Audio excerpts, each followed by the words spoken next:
Good morning मेरे प्यारे भाई बहनों एवं मित्रों, छात्रों एवं दोस्तों, जो भी मेरे वीडियो को देख रहे हैं। ध्यान देने की बात है कि हम आज क्या पढ़ेंगे। तो हम लोग आज स्टडी करेंगे हिमांक में अवनमन। हिमांक में अवनमन टॉपिक का जो केमिस्ट्री की फिजिकल केमिस्ट्री का टॉपिक है। इससे पहले हम लोग बता दें कि हम आप लोग की वीडियो बहुत ही एनर्जेटिक और लेबर करके बनाते हैं, ताकि जो भी हमारे थंबनेल पर दिया गया कोटेशन है उसको हम फॉलो करें, ताकि आपका और हमारा जो है कि विश्वास बना रहे। यदि आपको लगे कि हम अपने कोटेशन के अनुसार प्रयास नहीं कर रहे हैं तो डिसलाइक ठोक दीजिएगा भाई, और नहीं यदि लगे कि कर रहे हैं तो लाइक कीजिए। यदि मेरे चैनल पर है तो मेरे चैनल को क्या करें, सब्सक्राइब कीजिए, ताकि इस तरह के मेहनत के और इजी कंसेप्ट आपको सामने बार बार क्या होता रहे, मिलता रहे। ठीक है ना। तो देखते हैं हम लोग। पहला हमारा टॉपिक क्या है, तो कह रहा है कि हिमांक में अवनमन। इसको जानने से पहले हम जानेंगे हिमांक। हिमांक शब्द का यूज किया गया है, हिमांक। ये क्या है, हिमांक में अवनमन क्या है? हिमांक में अवनमन है एक जो है कि अनुसंख्य गुण। विलयन के अनुसंख्य गुण 4 में ये कि पहला वाष्पदाब का अपेक्षिक अवनमन हम बता चुके हैं। उसके बाद क्वथनांक में उन्नयन भी बता चुके हैं, और आज बता रहे हैं तीसरा में हिमांक में अवनमन। तो पहले हम जानेंगे कि हिमांक क्या होता है। तो हिमांक वह ताप है, यह एक फिक्स ताप होता है जिस ताप पर किसी भी पदार्थ की ठोस अवस्था और द्रव अवस्था साम्य पर होता है। साम्य पर मतलब कि किसी द्रव को हम ठंडा कर रहे हैं तो जितना मात्रा में द्रव का भाग ठोस में बदल रहा है उतने ही भाग द्रव में बदल रहा है। दोनों की दर, ठोस से द्रव और द्रव से ठोस होने की दर क्या हो, बराबर हो, उसे साम्य की अवस्था कहते हैं। तो जिस ताप पर ऐसा होता है, ठोस अवस्था और द्रव अवस्था, जैसे जल ही है तो जल की ठोस अवस्था ठोस में बदलने और द्रव में बदलने की दर क्या बराबर हो, उसे हिमांक कहते हैं। या वह ताप जिस पर किसी भी पदार्थ के द्रव अवस्था का वाष्प दाब ठोस अवस्था के वाष्प दाब के क्या हो जाए, बराबर हो जाता है, उस ताप को कहते हैं हिमांक। जैसे हम एक छोटा सा एग्जाम्पल के बेस पर समझते हैं। ये देखिए कंटेनर है जिसमें मैंने शुद्ध जल भर दिया है। अब इसका ताप गिराते गिराते हम गिराते जा रहे हैं तो एक ऐसा ताप आता है जिससे कि इस जल में से कुछ जल जो है कि बर्फ में क्या होता है, बदलना शुरू हो जाता है। तो एक कंडीशन ऐसा आता है कि दोनों की दर, मतलब कि द्रव से ठोस और ठोस से द्रव में बदलने की दर क्या हो जाती है, बराबर हो जाती है। तो उस ताप को कहते हैं, क्या कहेंगे हम, हिमांक। क्या बोलेंगे, हिमांक बोलेंगे। ठीक है ना। तो कहने का मतलब ये है कि देखिए रेड वाला आपका द्रव है तो इसका वाष्प दाब ऊपर हम दिखा दिए। तो वह ताप जिसमें कि किसी पदार्थ के द्रव का वाष्प दाब, ठीक है ना, और इसका ठोस के वाष्प दाब, दोनों वाष्प दाब क्या हो, बराबर हो। तो द्रव का वाष्प दाब बराबर ठोस का वाष्प दाब। अब जिस ताप पर द्रव का वाष्प दाब ठोस के वाष्प के बराबर होता है उसको कहते हैं हिमांक। और जल में ऐसा कब होता है, तो 0 डिग्री सेंटीग्रेड पर जल के ठोस अवस्था का वाष्प दाब और द्रव अवस्था का वाष्प दाब क्या होते हैं, बराबर होते हैं। तो शुद्ध विलायक है ये जल, क्या है, शुद्ध विलायक। और शुद्ध विलायक की तो इस ताप पर, मतलब 0 डिग्री सेंटीग्रेड ताप पर जल जो है कि जल का हिमांक है जल क्या होता है, द्रव से ठोस अवस्था में बदलने लगता है। तो इसके हिमांक को हम लिखते हैं TF0 से, जल के हिमांक को TF0 से, मतलब TF0, TF 0 डिग्री सेंटीग्रेड पर जल की ठोस अवस्था और द्रव अवस्था के वास्तव क्या हो जाएंगे, बराबर हो जाते हैं। तो ये हिमांक हो गया, ठीक है ना। तो वह ताप जिस पर कि किसी भी पदार्थ के ठोस अवस्था का वाष्प दाब द्रव अवस्था के वाष्प दाब की क्या हो जाए, बराबर हो जाए, तो उसे कहते हैं हिमांक। अब इसी जो है कि शुद्ध जल में यदि मान लीजिए कि हम क्या करते हैं कि इसमें कुछ घोल देते हैं, अवाष्पशील विलेय घोल दिए, इसमें मान लीजिए कि घोल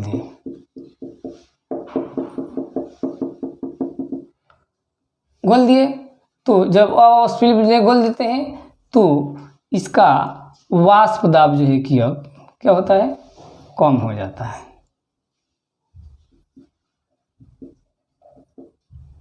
क्या होता है, जब हम इस शुद्ध जल में कोई अवाष्पशील विलेय घोल देते हैं तो उसके वाष्प दाब में क्या होती है, कमी हो जाती है। किसमें, इसमें कुछ घोल दिए तो अब इसका जो वाष्प दाब है वो कम हो जाएगा, वाष्प दाब में क्या हो जाएगी, कमी हो जाएगी। किसके, ये विलयन बन गया, विलयन बन गया, तो इसका वाष्प दाब कब बराबर होता है, 0 पर। अब ये जब भी कोई घोल दिए तो अब इसके वाष्प दाब में क्या हो जाती है, कमी हो जाती है। क्या होती है, वाष्प दाब में कमी हो जाती है, अतः विलयन का हिमांक कम हो जाता है।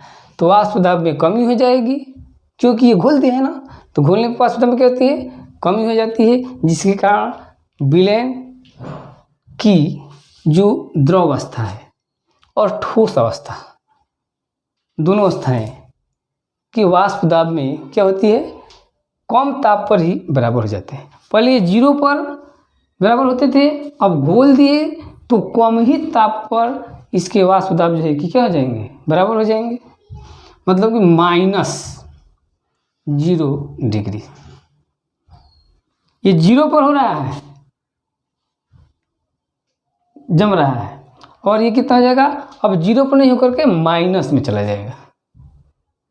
क्यों, क्योंकि घोलने पर इसके वाष्प दाब कम हो जाएंगे, अब विलय घोल दिए तो वाष्प दाब कम हो जाएंगे, मतलब कि विलयन की द्रव तथा ठोस अवस्थाओं के वाष्प दाब में क्या होती है, कम ताप पर ही बराबर होंगे। ये 0 पर होगा और ये किस पर वाष्प दाब बराबर होंगे, तो अब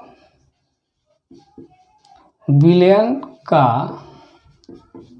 वाष्प दाब बराबर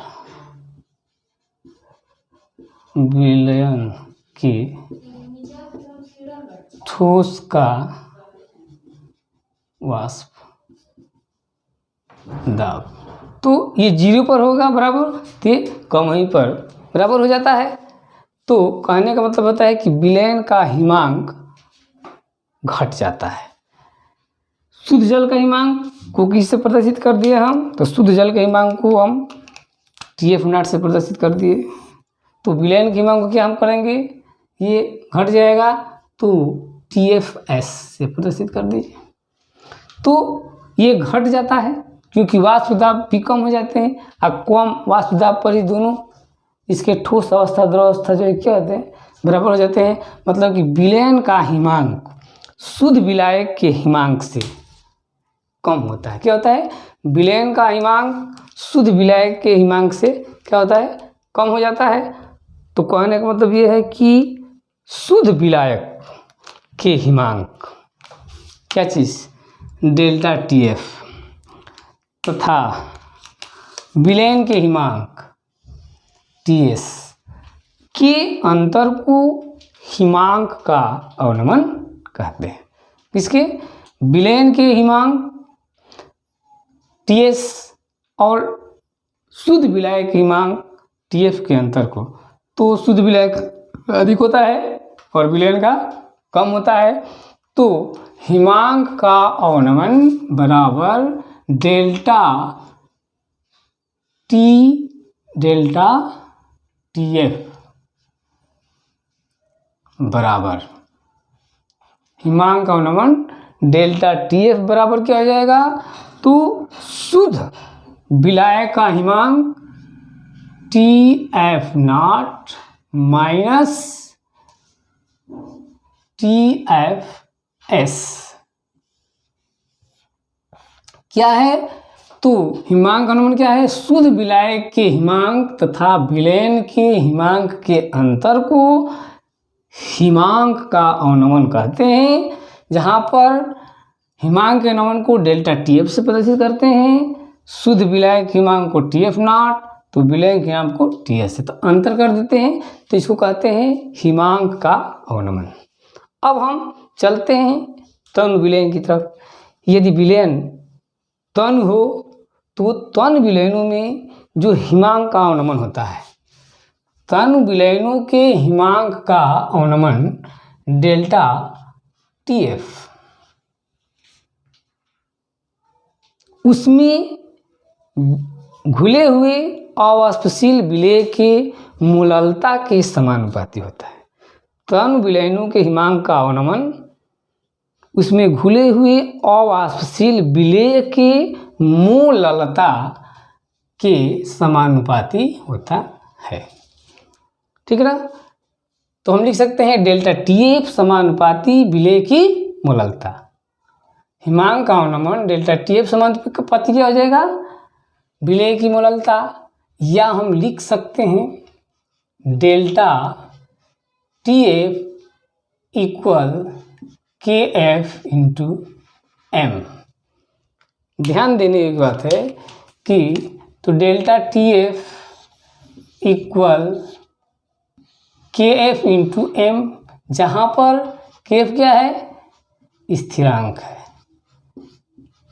क्या है भाई, स्थिरांक है। कौन सा, के एफ, जिसे मूलल अवनमन स्थिरांक कहते हैं।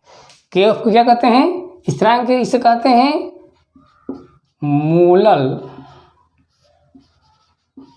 अवनमन स्थिरांक, स्थिरांक कहते हैं। किसको, के एफ को। कह रहा है कि यदि हम किसी विलायक में अवाष्पशील विलेय के कितने ग्राम को, W2 ग्राम, जिसका ये भार है, भार विलेय का भार कितने ग्राम, W2 ग्राम को, जिसका आणु भार कितना है, M2 आणु भार है। इसको W2 ग्राम विलेय को हम, जिसका आणु भार M2 है, W1 ग्राम क्या करें, विलायक में घोल दिए।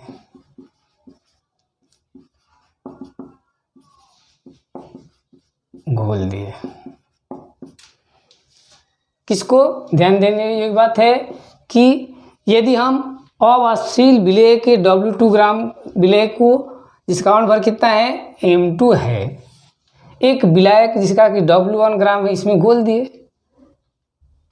ठीक, घोल देते हैं, तो मूललता M इक्वल क्या हो जाएगा, तो विलेय का भार बटे में विलेय का आणु भार बटे में फिर विलायक का भार बटे में जो है कि 1000। ठीक है, अब ये जो M है, मूललता है, इसको इस समीकरण में यहाँ पर पुट कर देंगे। ठीक है, तो आइए हम पुट कर देते हैं, देखते हैं पुट करते हैं तो क्या मिलता है। तो M की इस मान को हम यहाँ पर पुट करेंगे, तो डेल्टा टी एफ इक्वल, ठीक है ना, लिख देंगे डेल्टा टी एफ इक्वल के एफ इंटू, अब इस मूललता के जगह क्या लिखेंगे, ये लिखेंगे W2/M2 बटे में अब W1/1000, या हम लिख सकते हैं, क्या लिख सकते हैं कि डेल्टा टी एफ, ठीक ना, इक्वल के एफ इंटू, अब क्या हो जाएगा, तो W2 इंटू 1000 बटे में m2 इंटू W1। अब इस फॉर्मूले से हम किसी भी विलयन के हिमांक में अवनमन की गणना कर सकते हैं। किस फॉर्मूले से? इस फॉर्मूले से हम किसी भी पदार्थ के किसी भी विलयन के हिमांक अवनमन की गणना कर सकते हैं। यदि अणु भार निकालना हो तो हम इसको पक्षांतर कर देंगे तो मिलेगा m2 इक्वल, पक्षांतर कर दीजिए तो W2 इंटू 1000 बटे में अब डेल्टा TF इंटू W1। इस फॉर्मूले से हम विलेय के अणुभार की गणना कर सकते हैं। ठीक है ना, कोई डाउट नहीं है। इससे हम क्या कर सकते हैं? विलेय के अणुभार की गणना कर सकते हैं। ठीक है ना, इसी पर एक छोटा सा एग्जांपल हम देखते हैं। ठीक है ना,